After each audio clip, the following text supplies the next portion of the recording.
Estás en Metrópolis Querétaro.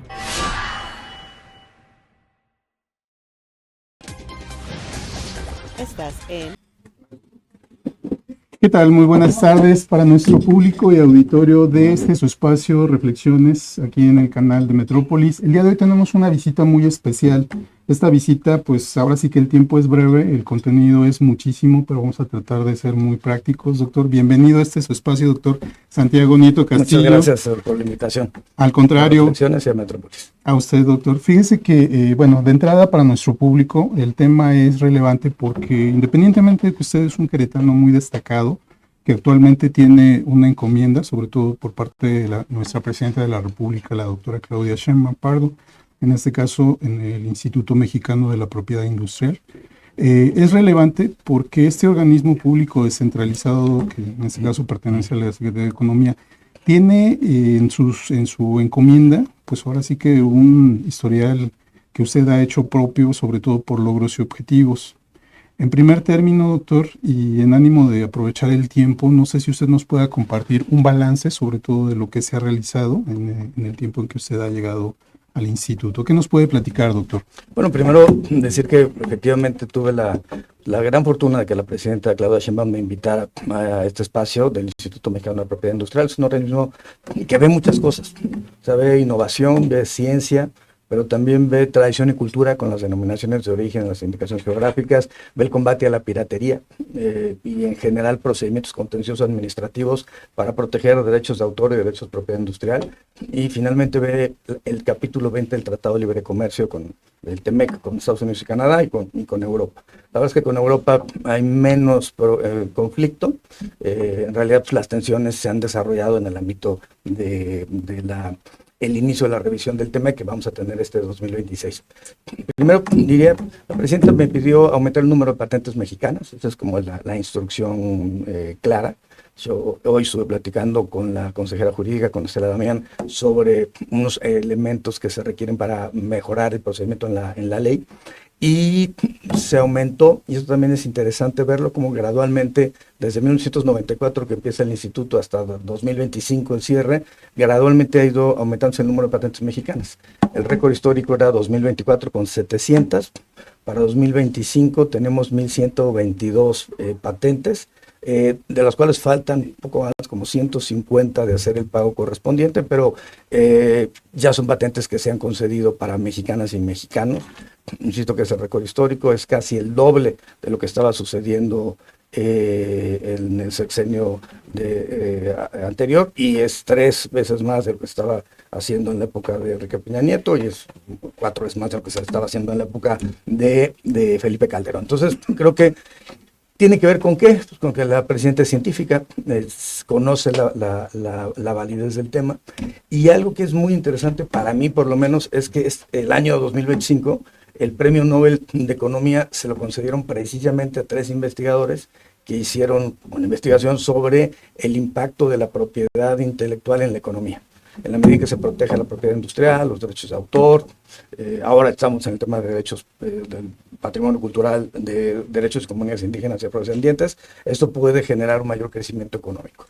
El segundo punto, también muy interesante, es la materia marcaria. Tuvimos más de 240,000 marcas concedidas en el país. Una parte muy importante, a diferencia de patentes, que el 90% son extranjeras y solo el 10% nacionales, en materia marcaria es a lo inversa, pero algo que me parece muy interesante es que se mide el movimiento de la economía. Y de 220,000 el 2024, estamos en 240,000 en 2025. Es decir, hay un incremento del movimiento económico, si no nos estarían generando un mayor número de marcas. Y tercero, que creo también es un tema muy importante, Estados Unidos, en el reporte 301, empezó a cuestionar la labor de México y de Canadá en el tema y de otros países de América, incluyendo Chile, incluyendo Argentina, en el tema del combate a la piratería, particularmente de productos chinos. Y eso generó que se organizara desde la Secretaría de Economía algo que denominamos Operación Limpieza, y que ha permitido golpear a aquellos lugares donde encontramos mercancía china. ¿Qué tipo? Textil, calzado, juguetes, alcohol, tabaco, productos de belleza, realmente medicinas, medicamentos. Ayer estaba con el doctor David Casanovich, el secretario de Salud, en una reunión con la industria farmacéutica, y el planteamiento con ellos fue: a ver, denúncienos todos los casos donde ustedes vean medicamento que está falsificado, porque eso le puede generar la muerte a un paciente. En ese tenor, Operación Limpieza significó 983 millones de pesos en productos asegurados, un poco más de 7.800.000 productos asegurados. Y bueno, por supuesto, pues la destrucción gradual. O sea, nos falta, por ejemplo, ISASA 89, pero la Fiscalía nos ha pedido esperarnos. Un tercer tema, pues, es la revisión del TEMEC, como un tema fundamental. ¿Qué nos pide Estados Unidos? Que el reglamento y la ley se actualicen. Ya están listos ambos proyectos, que era parte de lo que platicaba con Estela Damián. El segundo punto que nos está pidiendo es combate a la piratería. También estamos trabajando en eso. El tercer punto tiene que ver con COFEPRIS e INPI. ¿Cómo hacemos que los procedimientos de genéricos sean más rápidos y se proteja los 20 años que dura la patente, que se proteja al desarrollador innovador? Hay intención, por supuesto, las farmacéuticas innovadoras quieren aumentar más de 20 años y impugnan los registros sanitarios de los genéricos, pero también hay un tema de nuestra posición es: hasta el último día de los 20 años vamos a defender la patente, pero a partir del día siguiente, pues el genérico debe estar circulando para que las compras del gobierno federal sean más baratas. Y bueno, y sobre todo, pues, que la ciudadanía tenga acceso a un medicamento que sea más barato. Todo eso al final del día está en el marco de lo que hace el INPI. En las denominaciones de origen estamos reestructurando las denominaciones. De 9 indicaciones geográficas ya vamos en 30, y yo espero que la próxima semana ya estemos mandando al diario oficial de la Federación la muñeca Lele y la muñeca Donshu, también en la lógica de que para el Mundial de Fútbol con la FIFA se puedan utilizar las indicaciones geográficas, las denominaciones de origen, y que incluso las propias artesanas queretanas de Amealco, de Santiago, de San Ildefonso de Tultepec, puedan utilizar los logos del Mundial de Fútbol para vender sus productos, porque es algo que les puede servir a todos. Perfecto, doctor. Fíjese que, hablando un poquito del instituto, precisamente en el tema, acerca de lo que es lo administrativo, obviamente cuenta con las oficinas centrales, con 6 regionales, en su caso, una plantilla poco más, me parece que de 900 trabajadores, 900 personas que colaboran ahí, más de algunos analistas que han integrado en este caso, en este periodo que usted está. Esta es la parte de la infraestructura humana y material. Pero yo lo que he observado mucho, doctor, en lo personal, es sobre todo la agenda que le toca sobre todo llevar a usted en lo particular. Obviamente tiene un equipo pues de gente muy profesional, capacitados, etcétera, que logran abarcar. Pero yo, de alguna forma, alguien me lo preguntaba y me decía: oye, ¿cómo le hace el doctor simplemente para ir a compromisos de nivel incluso internacional? Lo vemos a usted recorriendo todo lo que son varios de los estados en el país, en eventos, en reuniones, tanto con gobernadores, pero sobre todo con institutos de formación, con universidades, con organismos públicos, con organismos privados, inclusive con demasiadas personas. ¿Cómo es esa agenda, doctor? ¿Qué nos puede platicar un poquito del tema? Bueno, la presidenta nos ha pedido que tengamos un gobierno de territorio, no de escritorio. Eso implica que cuando hemos tenido que ir a Santiago Mezquititlán a hablar con las artesanas, ahí hemos estado. Hace unos días me tocó recibir a la gente de Colima para el tema de la sal y del Tusca, es una bebida, un destilado de agave, que tiene una denominación diferente a un mezcal o a un tequila. Y bueno, también cuando tuve que ir a Morelia, y bueno, recientemente con los acontecimientos terribles de Uruapan, pues ir a Uruapan a hablar con la presidenta municipal, con los aguacateros, para generar mecanismos que puedan proteger el aguacate. El aguacate para Michoacán representa el 20% de la economía del estado, y además representa el aguacate mexicano, no solamente en Nayarit, Colima, Michoacán y Jalisco. En Querétaro hay que recordar que también tenemos aguacate en la región de la sierra, que pues representa pues, el 90% de la importación de aguacate que tiene Estados Unidos. Y eso es un tema central para el desarrollo económico en temas agroindustriales. Y es un punto donde tenemos que seguir trabajando. Entonces, lo mismo era reunirnos con ellos para ver sus necesidades, para la protección de la fruta como tal, pero también pues ver cómo esto no impacta al medio ambiente y cómo se generan políticas públicas integrales, por ejemplo, en materia de seguridad, para el caso particular de Uruapan. Entonces, bueno, la presidenta me ha mandatado eso, estar en la calle. Hay una parte también del INPI que es de corte internacional. Las oficinas de la Organización Mundial de la Propiedad Intelectual se encuentran en Ginebra, en Suiza, y hay reuniones anuales con ellos, además de reuniones regionales en varias partes del mundo. Estamos nosotros pensando en tener la reunión de América Latina este año 2026 en México. Me gustaría que fuera en Querétaro, pues no he hablado todavía con el gobierno del estado para tener una coordinación, pero bueno, sí creo que es importante que México se presente en el mundo como lo que es. Y eso me lleva a otro asunto que se trabajó con la Secretaría de Economía, que es el hecho en México. Estamos viendo una nueva realidad arancelaria y comercial global, y ahorita geopolítica, y si quieres después hablamos de eso, pero la arancelaria y comercial Trump cambió el paradigma del libre mercado por un paradigma proteccionista. Y ha estado impulsando que se generen mecanismos proteccionistas en el país. Al final del día, de los países, han sido reacciones. Que lo hizo China, lo ha estado haciendo la Unión Europea, varios países asiáticos se han defendido así. Van a encarecer los productos, se van a encarecer a nivel global. Pero el punto es que esa es la realidad que nos tocó vivir. Frente a ello tenemos que generar la revisión del TEMEC y hacerlo en las mejores condiciones para México.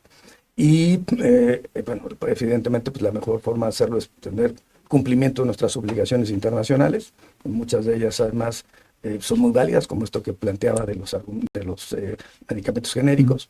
Bueno, y sobre todo sí generar una estrategia que permita pues, mantener esta unión que tenemos en América del Norte. Nosotros somos el principal socio comercial de Estados Unidos, es nuestro principal socio comercial. Somos la 12ª economía del mundo y formamos parte de la región económica más importante del mundo. China, por supuesto, viene en un segundo lugar, pero hay todavía distancia en América del Norte. Y bueno, finalmente creo que lo que nosotros necesitamos hacer es diversificar nuestras exportaciones. Latinoamérica es una vía, Asia es otra vía, Europa es otra vía, pero sobre todo diría fortalecer el consumo interno. Pero somos un país en México de 130 millones de habitantes. Si le sumamos los 40 millones de primera o segunda, tercera generación que están en Estados Unidos, estamos hablando de un país de 170 millones de habitantes, binacional. Y la idea es que si se consuman los productos mexicanos, pues vamos a tener una economía más fuerte aquí, que es lo que queremos hacer con Hecho en México. Mandar un mensaje. Me han cuestionado por qué guinda, pues, el color institucional, pero bueno, sí, el Hecho en México, que fue un modelo que los periodistas desarrollaron bien, hay que decirlo, actualizado, con la perspectiva de vamos a generar una exportación más fuerte, sustituir nuestras importaciones, y como piensa la presidenta, mejorar los temas de tecnología internos. Hace unos días anunció que Olínea ya estaría a la venta.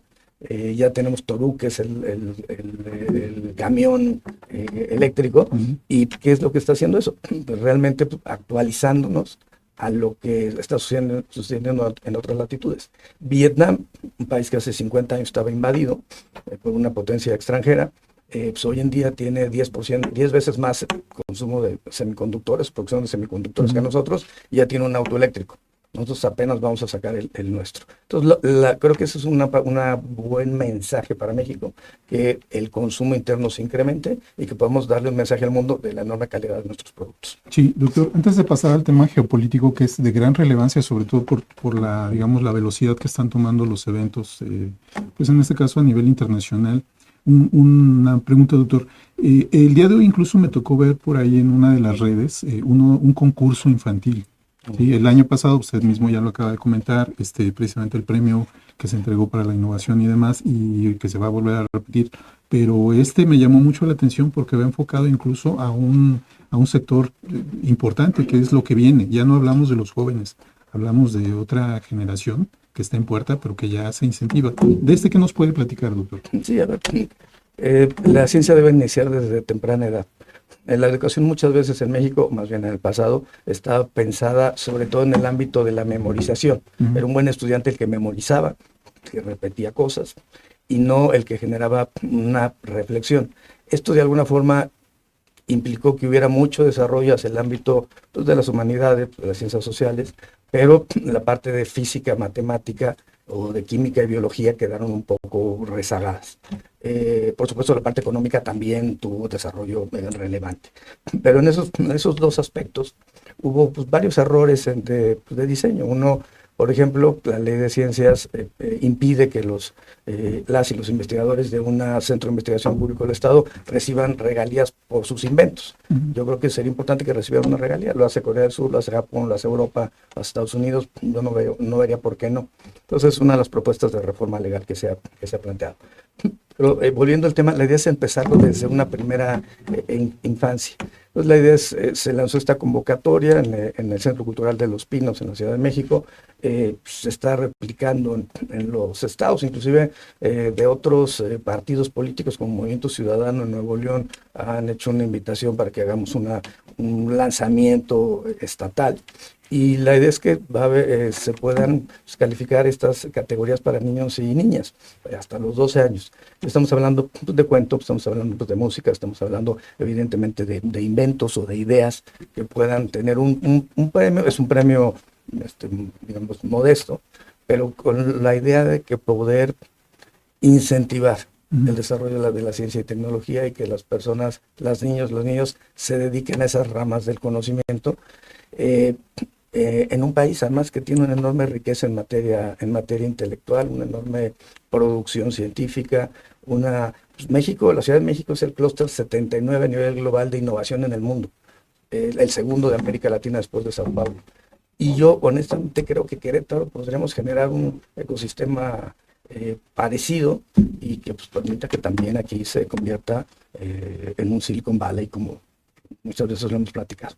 Excelente, doctor. Bueno, ahora tocando el tema geopolítico, doctor, su opinión, sobre todo por la experiencia en todas las áreas que usted ha manejado, pues tiene un bagaje que de alguna forma da una visión más integral, doctor. ¿Qué nos puede platicar de estos acontecimientos que han movido al mundo prácticamente? Sí, a ver, ¿qué está sucediendo? Yo creo que lo que estamos viendo es no solamente, por un lado, el tema del cambio del modelo económico, el cierre del libre mercado, la generación de proteccionismo, y el otro lado es un fortalecimiento de regímenes autocráticos, de izquierda y de derecha. Esto llevó a, pues, una invasión clara, en el caso de Rusia, Putin hacia Ucrania, por supuesto Netanyahu en una reacción a un ataque, por supuesto no se puede ni soslayar ni minimizar a la población israelita, que fue terrible. Una reacción hacia la franja de Gaza, que ha sido en términos humanitarios desastrosa. Y en ese orden de ideas, pues la captura, si queremos verlo en términos del derecho norteamericano por la orden de aprehensión, o el secuestro, si lo queremos también desde la óptica del gobierno venezolano, del presidente Nicolás Maduro, y su traslado para ser juzgado en Estados Unidos. ¿Qué es lo que veo? Pues la verdad, una reacción de desdén en los tres casos por el derecho internacional, y creo que bajo ninguna circunstancia, pues, México podrá ser ajeno a eso. Cuando fue el tema de Rusia, pues México lo protestó, lo ha protestado con el tema de Gaza, y pues era natural que el gobierno de México hiciera una posición firme en contra de un ataque, una intervención militar focalizada, si queremos, en el caso particular de Venezuela. Porque si bien Estados Unidos no firmó la Convención Americana sobre Derechos Humanos, lo cierto es que sí firmó el Pacto Internacional de Derechos Civiles y Políticos, sí firmó la Carta de las Naciones Unidas, y ahí hay un mandamiento claro de respeto a las soberanías. En este orden de ideas, la presidenta fue además, hay que decirlo, no solo se trató el caso de Venezuela, hubo expresiones del presidente Trump de una posible invasión a México, de una posible invasión a de la compra o ataque a Groenlandia, de Colombia. Pues en ese sentido la presidenta mandó un mensaje muy claro de rechazo a cualquier violación del derecho internacional. ¿Qué estaba haciendo la presidenta? Pues cumpliendo nuestra Constitución. El 89, fracción décima de la Constitución, dice entre nuestros principios es la autodeterminación de los pueblos y por segundo, en el otro lado está también la no intervención. ¿Tiene que ver con nuestra historia? Pues sí. ¿Por qué lo tenemos en la Constitución? Pues porque recibimos la invasión de los franceses. Primero, la de Barradas en el 29 en Tampico. Sí. Después, la guerra de los pasteles. 35. Después, estaríamos hablando de la intervención norteamericana, 46-48. Estaríamos hablando, pues, por supuesto, de la intervención francesa. Primero, más bien, sí, francesa, austríaca, belga, a México. Primero España, Inglaterra, Francia, y después quedan Francia, Bélgica y Austria. Y bueno, también, por supuesto, la toma de Veracruz en 1914. Estamos hablando de la expedición punitiva de Pershing en el 17. Entonces, a ver, y por supuesto, perdón, pues el ataque de los bombarderos, de los submarinos nazis al Tuxpan y a la Franja de Oro en Tampico. Es decir, perdón, pues que tenemos una historia de intervenciones militares. ¿Cuál ha sido nuestra forma de defendernos? Pues el principio de autodeterminación de los pueblos y la no intervención. Entonces, la presidenta estaba cumpliendo y citó a Juárez, entre los individuos como entre las naciones, el respeto al derecho es la paz. Cita a Juárez y lo que está haciendo es explicando nuestra historia y explicando nuestra Constitución. Me parece a mí increíble que haya actores del PAN, primero, que estén invitando una intervención extranjera. No tienen ni idea de lo que están diciendo. Entonces, no conocen nuestra historia, no conocen lo que podría pasar en una situación así. Segundo, en vanagloriarse de que una persona como Donald Trump amenace a la integridad territorial. Por supuesto que ningún empresario norteamericano está pensando en eso. Yo creo que nadie está pensando en Estados Unidos en eso. Entiendo que es una posición de Trump porque así es. Pero yo que he tenido la oportunidad de entablar muchas conversaciones con Kramer, con Christian Landau en su momento, la verdad es que todos estamos pensando en cómo generamos una mejor relación México-Estados Unidos. Tenemos una simbiosis económica y una simbiosis cultural. Entonces creo que lo importante es pues poder mejorar nuestras condiciones. ¿Y qué está sucediendo? Creo que el mensaje de México fue muy claro, porque no fue México, Uruguay, Brasil, Chile, España, o sea, países de izquierda y de derecha, de alguna forma reaccionaron a lo mismo. La intervención militar es algo que no es positivo bajo ninguna circunstancia. Porque, ¿qué pasaría si hoy Xi Jinping le pareciera buena idea invadir Taiwán? Por supuesto que la República Popular China ha pensado en la invasión de Taiwán. O si Corea del Norte decide ya no cavar estos 4 túneles que cavó con la frontera de Corea del Sur para poder invadir, llegaron a 52 kilómetros de Seúl para poderlos invadir por abajo, por el subsuelo. ¿Qué pasa? O sea, ¿qué pasaría si eso volviera a presentarse? ¿Cuál sería la reacción de los panistas? ¿Lo aplaudirían? Entonces, no, yo creo que hay que ser congruentes. Y nuestra forma de ser congruentes es también recordar que en el pasado, cuando Estados Unidos generó un movimiento en contra de Jacobo Arbenza en Guatemala, o cuando generó un movimiento en contra de Salvador Allende en Chile, las cosas no terminaron bien. Entonces, creo que coordinación, como dice la presidenta, pero no subordinación. Somos socios económicos, somos vecinos, por supuesto que tenemos que tener una buena relación, pero el derecho, por eso es tan importante el derecho, porque es la mejor forma, con todos sus defectos, es la mejor forma que hemos llegado como especie humana para poder organizarnos socialmente. Entonces hay que cumplir las reglas del Estado de Derecho. Así es, doctor. Mire, y si me lo permite, una reflexión muy personal, digo, la comparto aquí en nuestro auditorio, es que yo creo que el éxito que tenemos en puerta para el país tiene que ver precisamente con un gobierno sólido.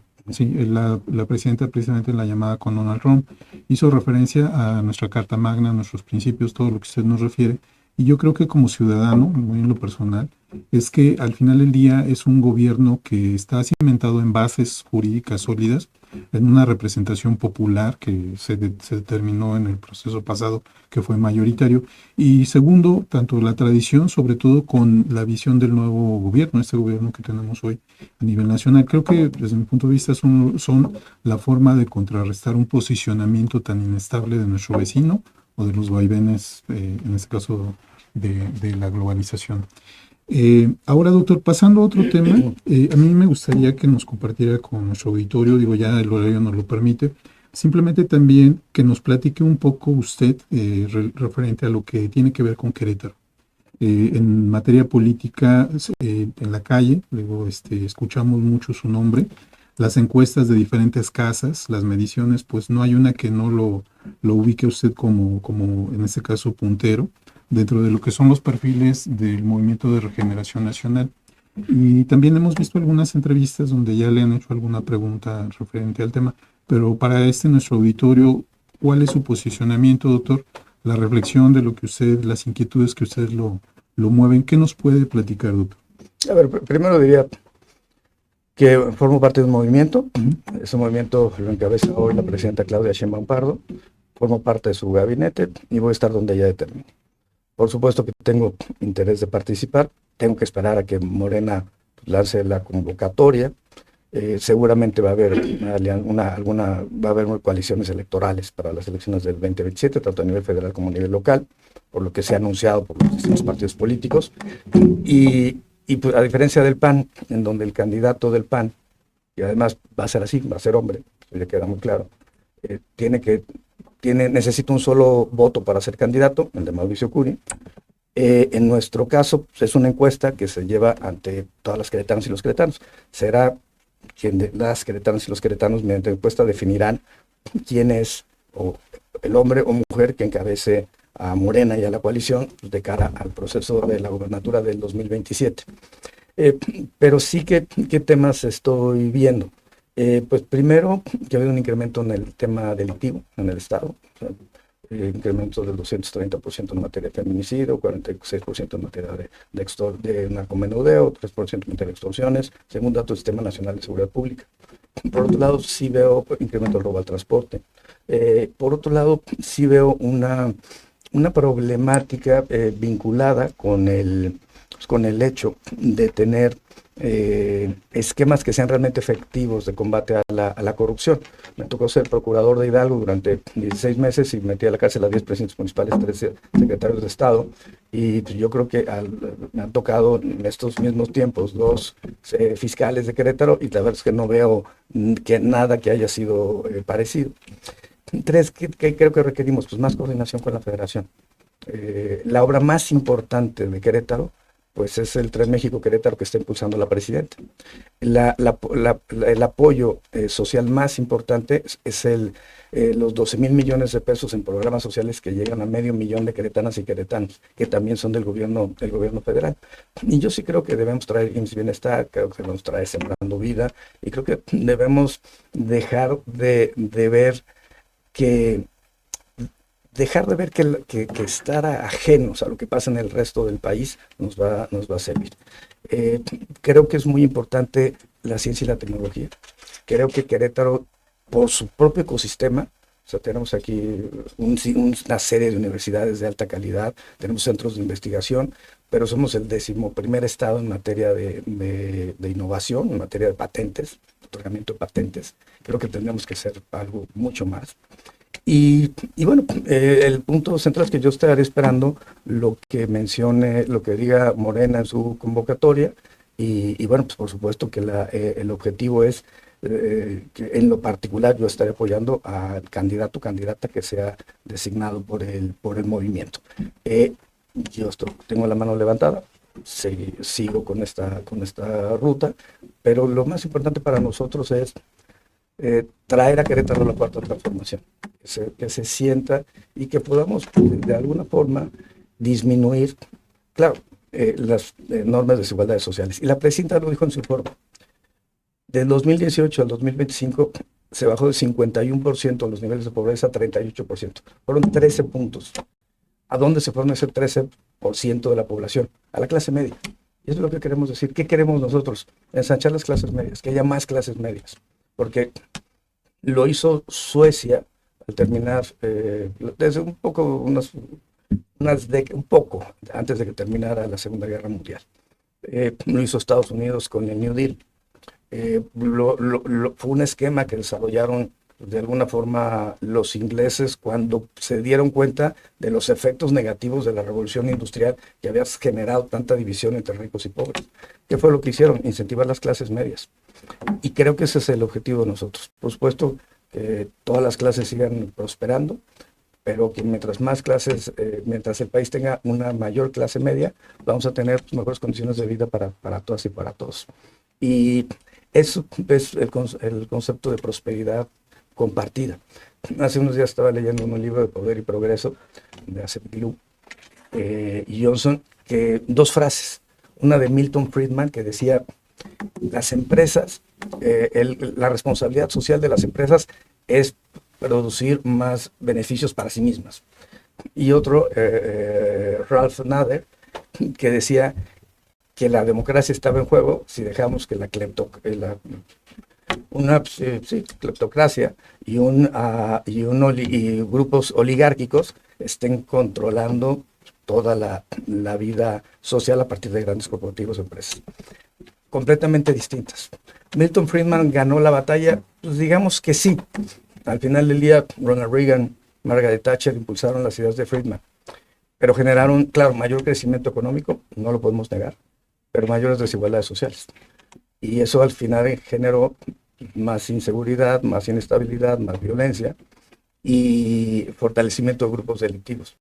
Entonces, creo que la idea es cómo regresamos a una socialdemocracia, a una justicia social. Creo que es una frase que se ha utilizado más en México. Pero cómo regresamos a una socialdemocracia que permita que la gente se vaya desarrollando económicamente, que pueda lograr sus planes de vida, porque nos queda claro que en esta época que denominamos neoliberalismo, por supuesto que reconocemos que hubo un incremento económico, pero también hubo un enorme menoscabo a la calidad de vida de las personas. Y hoy lo que queremos es generar un sentido inverso, mantener el crecimiento económico, mantener una macroeconomía sana, pero también fijarnos en lo que sucede en la microeconomía, que es lo que todas y todos resentimos en la vida cotidiana. Perfecto, doctor. Pues mire, el tiempo desafortunadamente no es nuestro aliado en esta ocasión, doctor, pero le queremos hacer una invitación, ya sea en este o en algún otro espacio, para seguir obviamente de cerca tanto el trabajo, la trayectoria, pero sobre todo los resultados, doctor. Y una última reflexión aquí para nuestro auditorio, pues yo comentaba en una de las redes, alguien me decía: oye, ¿cómo es que Santiago Nieto lidera las encuestas de preferencia para Querétaro por el movimiento? Y yo les decía, pues es muy simple, nada más es un tema de trabajo y resultados, doctor. Pues en este caso, por eso le digo, es muy breve el tiempo, demasiado lo que tenemos que abarcar, y esperemos que tengamos otra oportunidad, doctor. Para nuestro auditorio, ¿algún mensaje de reflexión, doctor? No, a ver, creo que es un momento para estar todos y todas unidos en torno a la presidenta. Es un momento en donde, en un país que tanto polariza y donde tanto nos divide, tenemos que buscar el polo de unión. Y hay que recordar que la presidenta es no solamente la jefa de gobierno, es la jefa del Estado mexicano en su conjunto. Entonces debemos de apoyarla en este momento, y ya después nos podemos pelear en las elecciones. Pero hoy en día, este momento es un momento para pensar en el país. Bueno, doctor, muchísimas gracias por su tiempo. A nuestro auditorio estamos listos para la siguiente. Les agradecemos y nos vemos pronto. Doctor, muchísimas gracias. Excelente tarde. Gracias. Estás en Metrópolis Querétaro.